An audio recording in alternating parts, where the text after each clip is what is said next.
Good morning students. आज हम पाठ 1 के व्याकरण बोर्ड के प्रश्नोत्तरों को पढ़ेंगे। आप पहले ही व्याकरण बोर्ड के प्रश्नोत्तर लिख चुके हैं, परंतु आज हम उनको समझेंगे। तो व्याकरण बोर्ड के अंतर्गत सबसे पहले आता है वर्ण विच्छेद। वर्ण अर्थात अक्षर, विच्छेद अर्थात अलग करना। तो वर्ण विच्छेद का अर्थ हुआ किसी भी शब्द में आए। तो अब यहाँ पहला शब्द है सज्जन। तो आप ये जानते हैं कि कोई भी व्यंजन अपने आप में पूर्ण नहीं होता है। व्यंजन को पूर्ण करने के लिए उसके साथ एक स्वर की आवश्यकता होती है। तो जितने भी व्यंजन इनमें आएंगे उसके साथ जो भी स्वर जुड़ा हुआ है वो अलग करते समय, विच्छेद करते समय हम उस स्वर को अलग कर देंगे। तो इस तरह से जैसे देखिए यहाँ पर लिखा हुआ है स, ये पूर्ण व्यंजन है, पर क्योंकि व्यंजन अपने आप में अपूर्ण होता है इसलिए जब हम वर्ण विच्छेद करेंगे तो इसे स्वर तथा व्यंजन में अलग करेंगे। तो जब आप व्यंजन अलग करेंगे तो स के नीचे हलंत आ जाएगा क्योंकि व्यंजन अपूर्ण होता है, और साथ में आ लिखेंगे तो अ स्वर इसे पूर्ण बनाता है। इसके बाद ज, ये आधा ज है इसलिए हम ज के नीचे हलंत लगाएंगे अर्थात ये अपूर्ण व्यंजन है। इसके बाद है पूरा ज, तो इसे पूर्ण करने के लिए इसके साथ अ स्वर जुड़ा है इसलिए हम यहाँ लिखेंगे ज के नीचे हलंत धन आ। इसी तरह ना के लिए जब वर्ण विच्छेद किया जाएगा तो लिखेंगे ना के नीचे हलंत धन आ अर्थात अपूर्ण न धन स्वर आ। इसके बाद दूसरा शब्द देखिए विष्णु लोक। यहाँ पर यदि किसी भी व्यंजन में मात्रा लगी हुई है तो हम उस स्वर तथा व्यंजन को अलग किस तरह से करेंगे। तो यहाँ पर व्यंजन है व, व्यंजन अपने आप में अपूर्ण होता है इसलिए हमने व के नीचे हलंत लगा दिया, और इसमें मात्रा लगी है छोटी ही की इसलिए हम यहाँ पर स्वर छोटी ही लगाएंगे। इसके बाद है आधा श, तो आधा श को लिखेंगे हम श के नीचे हलंत लगाकर। इसके बाद है अणा के नीचे छोटी ऊ की मात्रा, तो हम यहाँ पर अणा के नीचे हलंत धन स्वर ऊ लिखेंगे।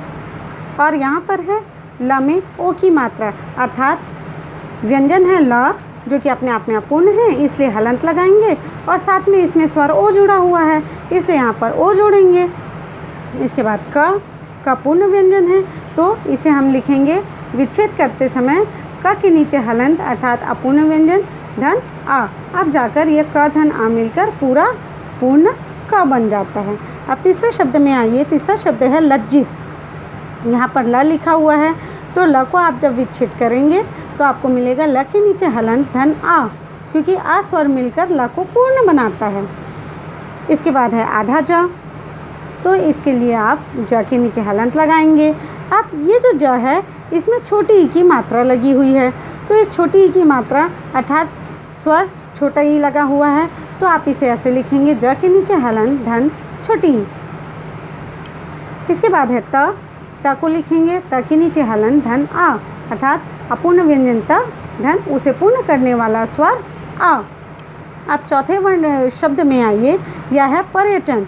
तो पर्यटन आप जैसे इसका उच्चारण करते हैं ठीक इसी तरह इसका विच्छेद भी किया जाता है।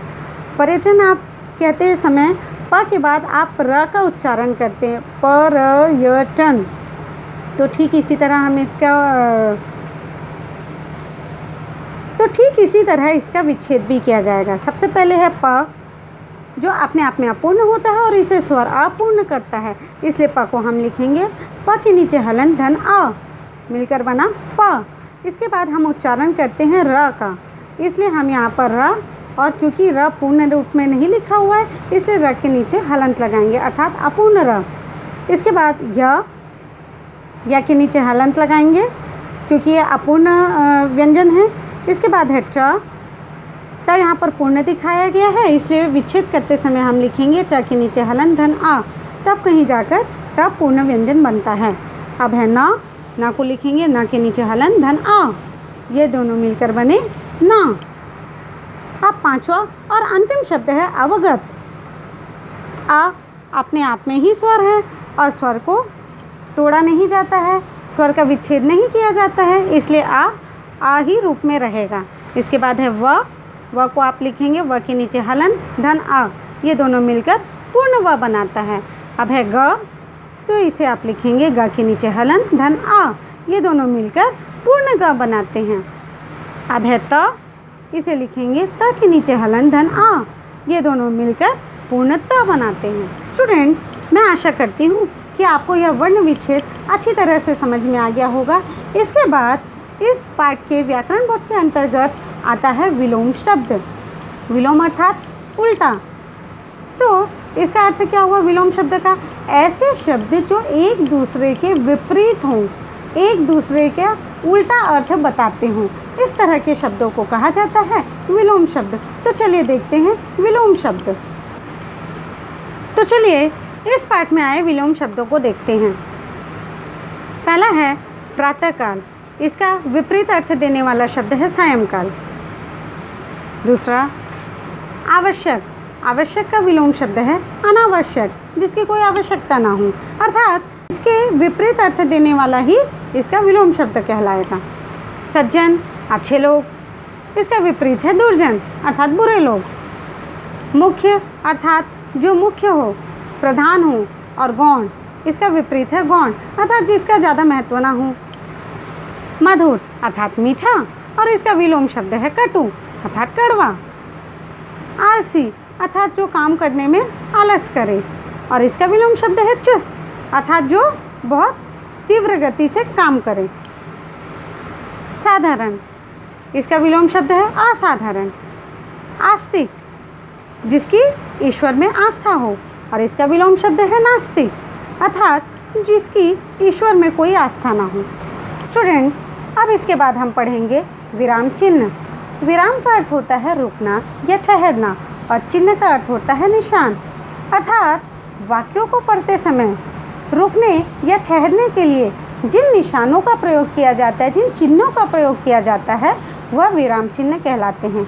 तो विराम चिन्ह कई प्रकार के होते हैं, इन्हें हम देखते हैं। विराम चिन्हों का बहुत महत्व होता है।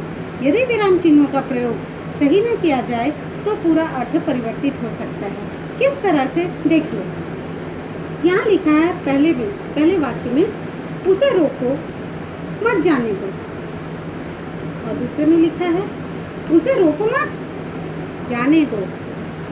तो इन दोनों वाक्यों में शब्द पूरे वही हैं, वाक्य भी पूरा वही है, लेकिन इनमें अल्प विराम चिन्ह की जगह परिवर्तित की गई है, जिसकी वजह से पहले वाक्य में बोला जा रहा है कि उसे रोका जाए, उसे जाने ना दिया जाए, परंतु दूसरे वाक्य में अल्प विराम की जगह परिवर्तित होने की वजह से इसका अर्थ निकलता है कि उसे रोको मत अर्थात उसे ना रोका जाए, और जाने दो उसे जाने दिया जाए। तो इस तरह आपने देखा कि विराम चिन्हों का किसी भी वाक्य में बहुत महत्व होता है। विराम चिन्ह के अंतर्गत आता है पूर्ण विराम, जिसका संकेत है इस तरह की एक खड़ी लकीर। जब भी कोई वाक्य पूर्ण हो जाता है तो उसके अंत में इस चिन्ह को लगाया जाता है। जैसे राम एक अच्छा लड़का है, यह वाक्य पूर्ण हो चुका है, इसलिए इसके अंत में हमने पूर्ण विराम लगाया। इसी तरह वह कक्षा 5वीं में पढ़ता है, यह वाक्य पूर्ण हो गया है, इसलिए इसके बाद में हमने यह लकीर लगाई अर्थात पूर्ण विराम लगाया। इसके बाद आता है प्रश्नवाचक चिन्ह। जब किसी वाक्य में प्रश्न का भाव उत्पन्न होता है तो इस चिन्ह का प्रयोग किया जाता है। जैसे क्या तुम सच बोल रहे हो, इसमें क्या शब्द से प्रश्न होने का भाव स्पष्ट हो रहा है, इसलिए हमने इसमें प्रश्नवाचक चिन्ह लगाया। इसी तरह तुम घर कैसे पहुँचे, तो कैसे शब्द से प्रश्न होने का बोध होता है, इसलिए हमने यहाँ पर प्रश्नवाचक चिन्ह का प्रयोग किया। इसके बाद है अल्प विराम। अल्प विराम का चिन्ह इस तरह से कॉमा जैसा होता है। एक से अधिक व्यक्तियों या वस्तुओं को दर्शाने के लिए इस अल्प विराम का प्रयोग किया जाता है। जैसे कि यहाँ देखिए, गाय के दूध से दही अल्प विराम, घी अल्प विराम, मक्खन अल्प विराम, पनीर अल्प विराम, मिठाई इत्यादि बनाई जाती है। तो यहाँ पर सभी चीज़ों को अलग अलग दर्शाने के लिए हम अल्प विराम का प्रयोग करते हैं। अल्प विराम में केवल कुछ ही देर रुका जाता है।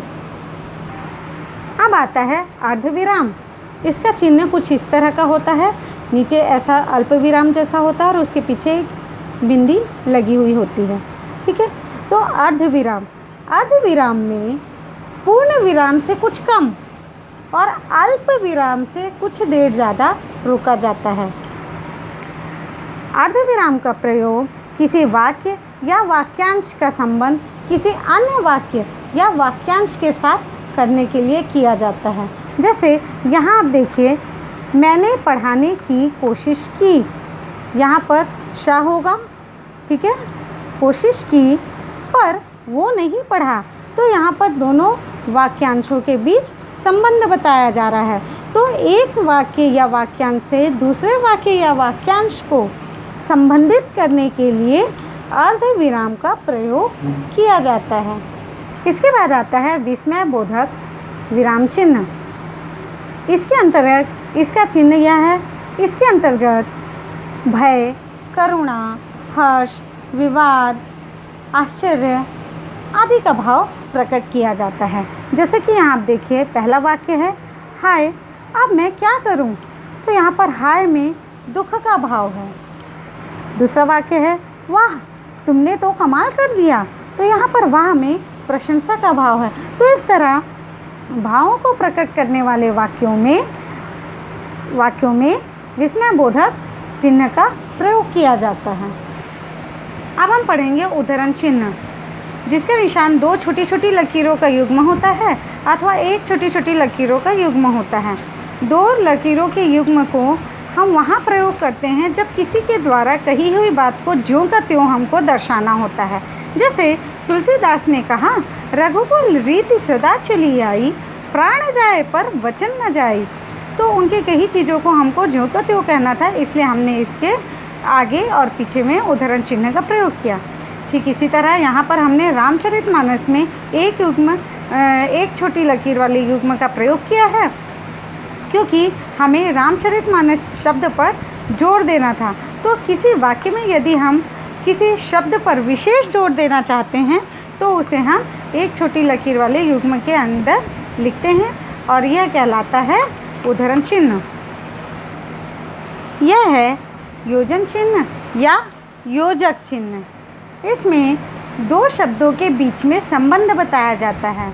इसका प्रयोग ज़्यादातर विलोम शब्द अथवा द्वंद्व समास के शब्दों के बीच में किया जाता है, जहाँ दोनों शब्द मुख्य होते हैं, प्रधान होते हैं।